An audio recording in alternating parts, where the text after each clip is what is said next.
Hi seniors, my name is Laura Inman and I am the substitute teacher for Mrs. Eshin while she is out on maternity leave.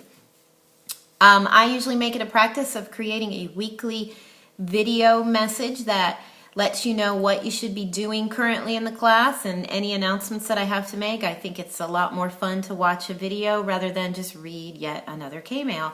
Plus, I thought since this is the first week that I've been here, it might be nice for those of you that don't come to live sessions to actually see what your temporary teacher looks like. So, just to let you know, I am a former full-time GCA teacher.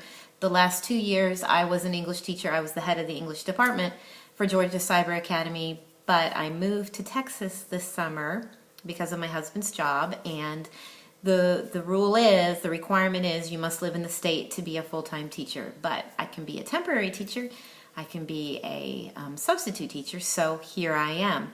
I believe Mrs. Eshin will be out until December, so you can expect it to be me answering any K-mails that you send or holding the live sessions and grading your work.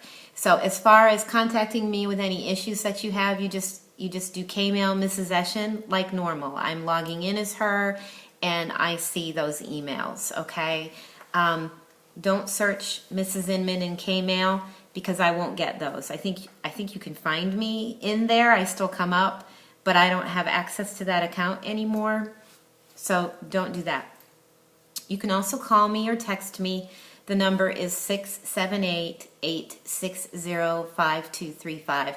I'll probably put that somewhere in the LMS for you for handy reference. So, what is happening this week in advanced grammar and composition? Well, you're on week 7, which is reflective writing, and you have some lessons in there on the different writing process, or the different steps in the writing process, such as pre-writing, writing a first draft, and revising and editing. Now, last week you got to read 2 samples of reflective writing, and you also are going to be doing your own reflective essay. Actually, this week you're going to just focus on the outline. You're going to create a sentence outline.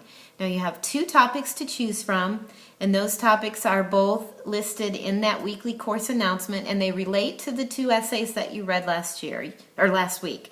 You can do something similar to Langston Hughes' Salvation, or you can do something more along the lines of a college admittance essay, college application essay. So, what contributions could you make to school? What experiences and qualities do you have that would make a school want you to come and represent them?